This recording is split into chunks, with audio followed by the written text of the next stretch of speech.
Hello बच्चों, let's see the following question. Column 1 and column 2 दिए हैं हमें, मींस हमें इनको मैच करना है। A option Young's modulus of elasticity column 1 में, B Hooke's law, C hydraulic stress, D is elastomers. Column 2 में रबर दिया है, सॉलिड्स दिए हैं, 3 straight line, 4 solids liquids and gases दिए हैं। ऑप्शंस हैं A with 2, B with 3, C with 4, D with 1 और A with 4, B with 2, C with 3 or D with 1. C option A with 1, B with 2, C with 3 and D with 4. And last option is A with 2, B with 1, C with 3 and D with 4. So first of all, we will talk about key concept used in the question. इस question में क्या key concept हम use करेंगे?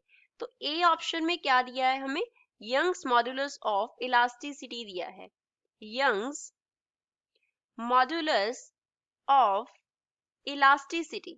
Young's modulus of elasticity concerned होता है with changes in length. जब हम deforming force apply करते हैं तो length में क्या changes होते हैं? With changes in length. Young's modulus of elasticity को y से डिनोट करते हैं और इसके लिए फॉर्मूला होता है फोर्स पर यूनिट एरिया कितना अप्लाई किया, साथ में L अपॉन डेल्टा L होता है। अब यहाँ पे F जो है वो डिनोट करता है फोर्स को, A here denotes area, L here denotes length and delta L here denotes change in length. जब हमने deforming force अप्लाई किया तो उसकी वजह से लेंथ कैसे चेंज हो रहा है, तो जो उसके साथ कंसर्न्ड है that is Young's modulus of elasticity. अब सॉलिड्स की बात करें तो उनका एक डेफिनेट शेप होता है, तो उसमें जो लेंथ चेंजेस हैं can occur, length changes can occur. लेकिन अगर हम लिक्विड्स एंड गैसेस की बात करें, if we talk about liquids and gases, तो इनमें हम लेंथ चेंज स्टडी नहीं कर सकते। No length change can be studied, हम कोई भी लेंथ चेंज स्टडी नहीं कर सकते। तो यंग्स मॉडुलस ऑफ इलास्टिसिटी किसके साथ कंसर्न्ड होगा? सॉलिड्स के साथ। तो हम ए को मैच करेंगे with option 2 in the second column, B option Hooke's law. Option B में क्या दिया है? हुकेस लॉ दिया है। हुकेस लॉ हमें क्या बताता है कि जो रीस्टोरिंग फोर्स बॉडी में एक्ट करता है in an elastic body, restoring force act करता है दैट इज कैपिटल एफ, वो डायरेक्टली प्रोपोर्शनल होता है किसके? बॉडी का कितना लेटर से उसका डिस्प्लेसमेंट हुआ, बॉडी का कितना डिस्प्लेसमेंट हुआ, एक्स मीन्स उसमें लेंथ में कितना चेंज आया। तो यहाँ पे जो एक्स है वो एक तरफ होता है, मीन्स वन डायमेंशनल हम बात करते हैं, वन डायमेंशनल हम देखते हैं। तो वन डायमेंशनल होगा मीन्स किसके अलोंग होगा? Along a straight line. इसमें डायरेक्ट प्रोपोर्शनलिटी होती है, तो जिसका ग्राफ बनता है वो स्ट्रेट लाइन होता है।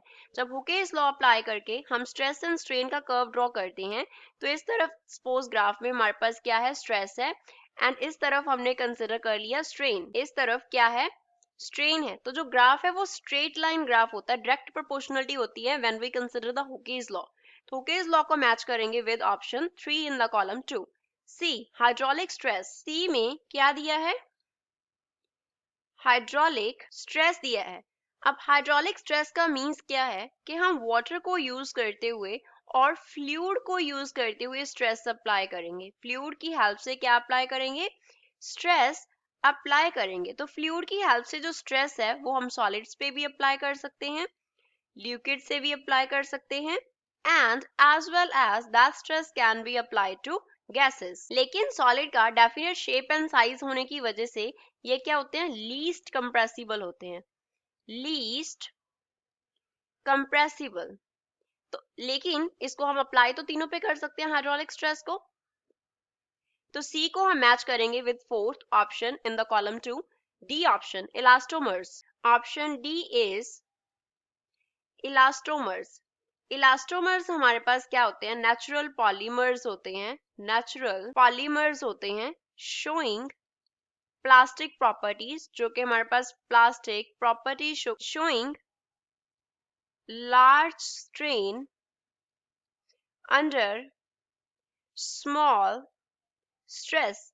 जब उन पे स्मॉल स्ट्रेस हम अप्लाई करते हैं तब भी उनमें क्या हो जाता है, लार्ज स्ट्रेन जो है वो कॉज हो जाता है। तो ऐसे नेचुरल पॉलीमर्स होते हैं इलास्टोमर्स, एंड इसका जो एग्जाम्पल है दैट इज रबर। तो D in the column 1 will be matched with first option in column 2। So given option में से कौन सा ऑप्शन हम सेलेक्ट करेंगे? ऑप्शन नंबर ए को मैच करेंगे with 2, B with 3, C with 4 and D with 1। So this is final answer for the given question. I hope you understood well. Thanks.